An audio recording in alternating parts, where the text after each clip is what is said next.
Video में अगर आप अभी रीट का आवेदन फॉर्म यानी रीट के बाद शिक्षा विभाग की जो वैकेंसी है उसका आवेदन कर रहे हैं तो ये वीडियो जरूर देखें। ये सबसे महत्वपूर्ण वीडियो है। लेकिन इससे पहले एक और महत्वपूर्ण स्थान में टीम दुरीना और सुभाष सारण सर के द्वारा लगभग सभी कोर्सेज की तैयारी नामात्र के शुल्क में करवाई जा रही है। फर्स्ट ग्रेड की और सेकंड ग्रेड सहित सभी भर्तियों की तैयारी आप नामात्र के शुल्क में कर सकते हैं। अभी न्यू ईयर ऑफर का फायदा उठाने के लिए डिस्क्रिप्शन में दिए गए लिंक से ऐप डाउनलोड करें और तुरंत तैयारी शुरू करें और कोई समस्या होने पर हेल्पलाइन नंबर पर संपर्क करें। दोस्तों अभी रीट के आवेदन पत्र स्टार्ट होने के बाद में 2-3 चीजें जो इसमें सबसे महत्वपूर्ण मांगी गई है, पूरा फॉर्म मैं आपको इसी वीडियो में दिखाऊंगा, इसलिए इसे लाइक जरूर कर दें और अपने ग्रुपों में भी शेयर करें।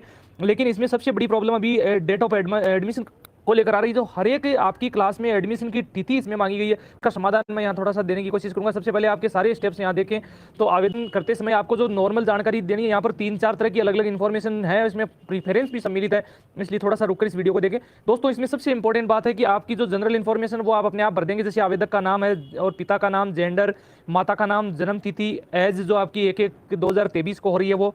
इसके अलावा आपकी श्रेणी SC ST OBC या जनरल किस श्रेणी से आप बिलोंग करते हैं, क्या आप इकोनॉमिकली वीकर सेक्शन से हैं, EWS से हैं, तो यहाँ पर यस या नो करना है आपको। इसके बाद आप देखेंगे विशेष योग्य जन जो है वो स्पेशली एबल्ड कैटेगरी में, यहाँ पर आपको यस या नो का चुनाव। सूट तो ऑर्डर कर दिया लेकिन टाई चुनाव करना है। जैसे ही आप यहाँ यस का चुनाव करेंगे, यहाँ पर उप योग्य जन श्रेणी भी आपको दिखाई दे जाएगी।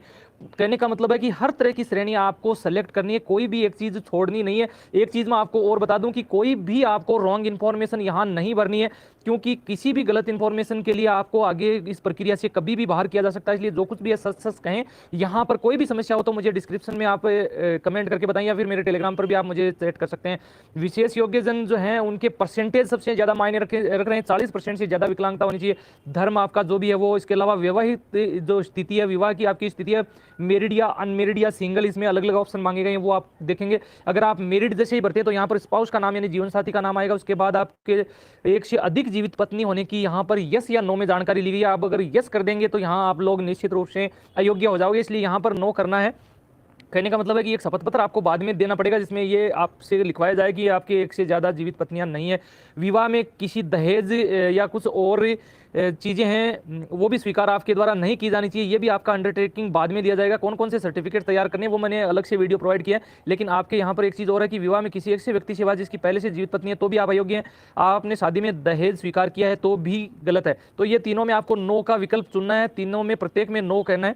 इसके बाद देखिए मैरिज सर्टिफिकेट, ऊपर आपने मैरिज वाले कॉलम को जैसे यस किया, यहाँ पर विवाह के पंजीकरण की आपकी स्थिति है वो पूरी आपको देखनी है और विवाह पंजीकरण नंबर जो उसका रजिस्ट्रेशन नंबर है वो आपको यहाँ दर्ज करना है। इसके साथ ही 1/6/2002 से पूर्व की आपकी संतानों की संख्या और बाद की संतानों की संख्या, और ये टोटल जो है वो 2 से अधिक नहीं होने चाहिए। ये चीज़ क्लियर है, क्योंकि 2 से अधिक संतान वाले हैं वो अयोग्य हो जाते हैं। इसके बाद आप देखेंगे क्या अन्य राज्य से विवाह है पश्चात राजस्थान राज्य में प्रवासी हित होकर आए हैं, अगर अन्य स्टेट वाले हैं और राजस्थान में आए हैं तो उनकी आपकी स्थिति यहाँ पर आपको क्लियर करनी है। इसके बाद जो 3 सबसे महत्वपूर्ण सूचनाएं यहाँ मांगी गई है वो देखिए, आप मोबाइल नंबर और आपका ईमेल है वो सबसे ज़्यादा इंपॉर्टेंट है, वो आपको यहाँ ध्यान से देखना है। किस पद के लिए आवेदन करते हैं, वैसे इसमें SSO पे जाते ही आपको विकल्प मिल जाएगा, लेकिन आपसे एक चीज़ यहाँ पर अलग से पूछी जाएगी कि क्या आप TSP एरिया के निवासी हैं, do you belong to schedule area of Rajasthan, या शेड्यूल एरिया का मतलब TSP से हैं। तो कुछ निश्चित जिले हैं वहाँ से अगर आप बिलोंग करते हैं तो TSP भरना है। अन्य 30 जिलों के अगर आप अभ्यर्थी हैं राजस्थान के तो फिर वहाँ पर TSP की जगह आपको नो करना है। इसके बाद देखिए अगला आपका करेस्पॉन्डेंस का एड्रेस है, पत्राचार का जो आपका ये जो एड्रेस है उसमें 3 अलग अलग लाइनें हैं। उसमें आपके गली मोहल्ले का नाम, आपके स्ट्रीट के साथ साथ आप अपना जो पूरा एड्रेस है उसमें गांव, जिले का और स्टेट का सभी का सही सही चुनाव करना है और इसी के आधार पर आपको पिन कोड भी यहाँ डालने हैं। फ़ोन नंबर यहाँ पर जो दिया है वो ऑप्शनल है, इसकी जरूरत नहीं पड़ेगी। और परमानेंट एड्रेस भी अगर सेम है तो सेम एज अबव पर क्लिक करते ही ये सेम इन्फॉर्मेशन आपकी यहाँ भर दी जाएगी, इसलिए उसके लिए अलग से कुछ करने की जरूरत नहीं है। एक बार आप वीडियो को लाइक करते चले और अपने ग्रुपों में भी शेयर कर देना, नहीं तो सब्सक्राइब जरूर कर लें, ताकि ऐसी सीरीज़ के 2-3 वीडियो में आपको और प्रोवाइड करूँगा। और रात को लाइव आकर मैं एक बार और बताने की कोशिश करूँगा जो समस्याएं आ रही है। जिन्होंने फॉर्म भराया और जिन्होंने नहीं भरा वो सब कृपया उससे 8:30 बजे के लगभग आप मुझसे लाइव जुड़ सकते हैं। इसके अलावा आप देखेंगे अधिवास का पता यानी डोमिसाइल की डिटेल यहाँ पर आपको दे दी है, तो इसमें देखेंगे इंडियन स्टेट आपका अगर राजस्थान है या फिर जिला है तो अपना जिला, और बाहर के हैं तो दूसरे जिलों की। इसके बाद आप देखेंगे ब्लॉक और तहसील आपकी सबसे ज़्यादा महत्वपूर्ण है, क्योंकि वहाँ से आपका जो मूल निवास है वो प्रमाण पत्र जारी होता है। इसके बाद गांव भी आपको ड्रॉप डाउन लिस्ट से सेलेक्ट करना है। गांव की स्पेलिंग में थोड़ा बहुत अगर इधर उधर है तो भी आपको घबराने की जरूरत नहीं है। क्या आप भारत में कहीं अन्यत्र से सेटल होकर आए हैं तो आपके लगभग में इसमें नो आएगा। अगर बाहर से आए तो उस देश का नाम लिख रहे हैं तो ये लगभग के इसमें नो आते ही ये दूसरा जो डायलॉग बॉक्स है वो बंद हो जाएगा। इसके बाद स्पेशल में आप देखेंगे ये अतिरिक्त श्रेणियां, इसमें लगभग सभी के नो आएगा। यहाँ पर देखेंगे आप कि क्या आप एक्स सर्विसमैन है तो आपको यस करना है, अन्यथा नो करना है। इसके बाद स्पोर्ट्स पर्सन है, जो उत्कृष्ट खिलाड़ी है, इसकी आपकी विज्ञप्ति है, उसको आप ध्यान से पढ़ें। उत्कृष्ट खिलाड़ियों में इस बार जो है वो ओलंपिक और नेशनल और इंटरनेशनल प्लेयर को स्पोर्ट्स कोटा मिलता है, उनका पूरा जिक्र आप ध्यान से देख लें। तो यहाँ पर आपको अन्यथा आपको नो करना है, अगर स्पोर्ट्स पर्सन है तो यस करना है। लगभग में इसमें नो आएगा। एनसीसी कैडेट इंस्ट्रक्टर, तो यहाँ पर आप ध्यान रखें एनसीसी कैडेट नहीं बल्कि इंस्ट्रक्टर से यहाँ मतलब है। भूतपूर्व कैदी और इन तरह की चीज़ें भी नहीं है। और आप आगे देखेंगे कि ड्यूरेशन ऑफ इम्प्रिजनमेंट भी भरना अगर कैदी हैं तो, लेकिन ये आप सबके लागू नहीं है। इसके बाद देखेंगे क्या आप वर्तमान सरकार के कर्मचारी हैं तो आप अपना पदनाम और ये जरूर रखें, एक याद रखें जो 2018 में सिलेक्ट हो गए हैं या फिर कोई अन्य नौकरी कर रहे हैं वो यहाँ पर प्लीज़ यस करें, क्योंकि अगर आप तथ्य छुपाकर कहीं नौकरी करते हैं तो आपके आगे प्रॉब्लम आ सकती है। साथ ही साथ आपको पूर्व जो कार्यालय है वहाँ से रिलीविंग में भी प्रॉब्लम हो सकती है। डेट ऑफ ज्वाइनिंग भी ये आपको पुरानी नौकरी अगर आप कर रहे हैं तो ही करना है, अन्यथा अगर आप नौकरी नहीं करें तो सीधा नो यहाँ लिख देंगे। तो ये सारी जो इन्फॉर्मेशन है वो आपको फिर नहीं भरनी है। इसके बाद आप देखेंगे एनओसी आपका जो पुराना कार्यालय वो जारी करेगा अगर आप नौकरी करें तो।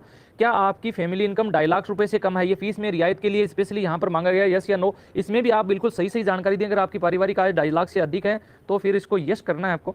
अतिरिक्त श्रेणियों में आप देखेंगे यहाँ पर कॉन्ट्रेक्चुअल एम्प्लॉय का मतलब होता है कि जो कॉन्ट्रैक्ट बेस पे काम कर रहे हैं, और इमरजेंसी वाले जो कुछ यहाँ पर लिखा है कि रिलीज इमरजेंसी का मतलब इमरजेंसी के समय क्या आपको पकड़ा गया था, और इसके अलावा पाकिस्तान से क्या आप विस्थापित होकर आए हैं 1971 के युद्ध के समय, या फिर और देखिए यहाँ पर 2-3 चीज़ें और हैं, रिट्रेंस्ड एम्प्लॉई या फिर टेम्परेरी गवर्नमेंट एम्प्लॉई। अगर आप इन सब में हैं तो ही आपको यहाँ पर मेंशन करना है, और अगर आप गवर्नमेंट एम्प्लॉई तो उससे पहले वाली इन्फॉर्मेशन आपको देनी थी। चरित्र का सत्यापन के लिए आप यहाँ देखेंगे कि आपराधिक रिकॉर्ड से संबंधित आपसे सूचनाएं मांगी जाएगी। अगर आपके विरुद्ध कहीं न्यायालय में या फिर कहीं थाने में केस दर्ज है तो उसकी सूचना भी यहाँ देनी पड़ती है, अन्यथा यहाँ पर नो लिखते ही आपको ये इन्फॉर्मेशन फिल नहीं करनी है।